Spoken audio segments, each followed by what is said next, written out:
ఆసవంతమైన జీవితాన్ని గడుపుతున్నా, ఎంత డబ్బు సంపాదిస్తున్నా, ఏదో ఓ క్షణంలో మన ఊరు అలా గుర్తుకు రాగానే మనకే తెలియకుండా కళ్ళు చెమ్మగిల్లుతుంటాయి.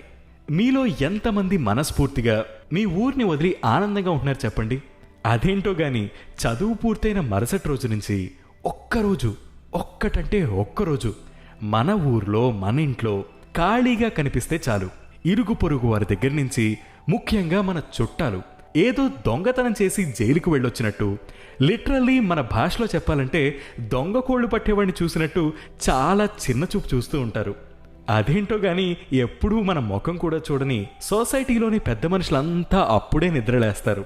మీ అబ్బాయిని అలా ఖాళీగా వదిలేకండి, పోనీ మా వాడు పెద్ద కంపెనీలో పనిచేస్తున్నాడు, వాడికి రికమెండ్ చేసి ఒక్కసారి మీ వాడితో మాట్లాడించమని చెప్తాను అంటూ ఆల్రెడీ భగ్గుమని రగులుతున్న అమ్మా నాన్న గుండెల్లో కిరసనాయిలు చల్లుతూ ఉంటారు. వాళ్ల ఫీలింగ్ ఏంటంటే ఏదో ఉచిత సలహాలు ఇస్తున్నామని బిల్డప్ ఇచ్చి పేరెంట్స్ దగ్గర మార్కులు కొట్టేయాలని. కానీ మన ఫీలింగ్స్ ఎవరు పట్టించుకుంటారు చెప్పండి? ఇంట్లో పేరెంట్స్ ఫోర్స్ వల్లో లేదా వాళ్ళు బాధపడతారనో మీలో ఎంతమంది మీ ఊరికి దూరంగా వచ్చి ఉద్యోగాలు చేస్తున్నారు చెప్పండి? అదంతా కాదండి, మన ఊరి చింత చెట్టిచ్చే చల్లని గాలి ఇక్కడ మూసిన గదిలో వేసిన ఇంపోర్టెడ్ ఏసీలు ఇవ్వగలవా? ఊరి స్నేహితులతో చెప్పే 10 నిమిషాల కబుర్లిచ్చే ఆనందాన్ని ఎంటర్టైన్మెంట్ అనే పేరుతో వేలకి వేలు ఖర్చు చేసి చీకటి గదుల్లో గంతులు వేసే ఆ పబ్బులు అందించగలవా?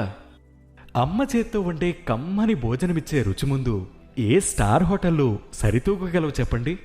మన ఊరి ముఖద్వారం నుంచి పొలిమేర దాకా ప్రతి అణువు మనం దాచుకున్న ఎన్నో జ్ఞాపకాలని గుర్తు చేస్తూ ఉంటాయి. ఈ ఉద్యోగాలన్నీ మానేసి హాయిగా మా ఊర్లో ఓ చిన్న జాబ్ అయినా పర్లేదు, నేను చేసుకుంటానురా బాబు అని మీలో ఎన్నిసార్లు ఎంతమంది అనుకుని ఉంటారు?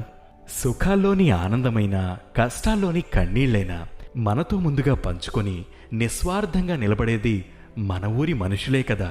మీలో ఎంతమంది మీ ఊరిని, మీ ఊరి మనుషుల్ని బాగా మిస్ అవుతున్నారు? కింద కామెంట్ సెక్షన్లో మెన్షన్ చేయండి. ఇది ఇవాల్టి పాడ్కాస్ట్. మరొక ఎపిసోడ్లో మళ్ళీ కలుసుకుందాం. అంతవరకు సెలవు.